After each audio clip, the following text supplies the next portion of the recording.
You're watching Al Jazeera. I'm Sami Zaidan in London. These are the top stories. Palestinian President Mahmoud Abbas is condemning what he calls Israel's mentality of expansion and domination. Well, his comments came at a speech at the United Nations in New York. In the final day of the General Assembly meeting, Abbas also said Israel must choose between peace and settlement building. Al Jazeera's Nick Spicer says the speech hasn't yet sparked any compromises.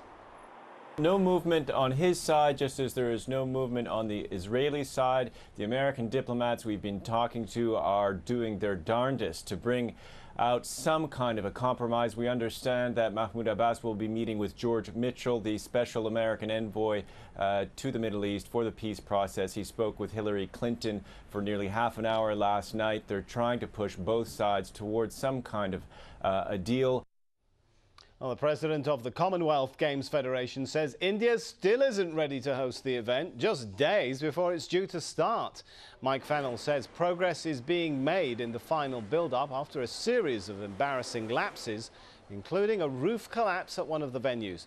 But he says the country's reputation has already been tarnished. I think a lot of damage has been done to India as a country, as a host country. People are questioning, should we have come to India? And I say, yes, we cannot. We have to. India is the largest Commonwealth country, with a population of somewhere in the region of 1.2 billion.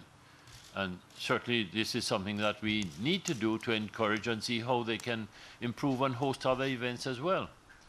Ed Miliband is the new leader of the UK's opposition Labour Party. Initially an underdog in the race, Ed beat his brother David after a very tight contest.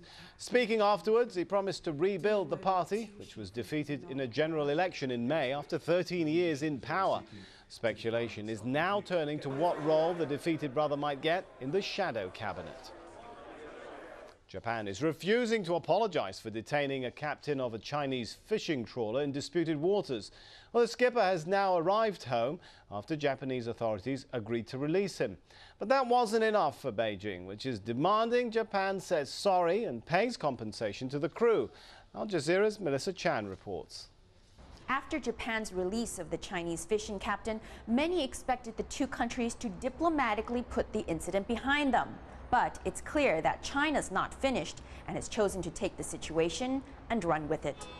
And don't forget, you can watch Al Jazeera online. Just head over to our website, aljazeera.net/English, and click on the Watch Now icon. Those are the headlines. I'm Sami Zaidan. Thanks for watching.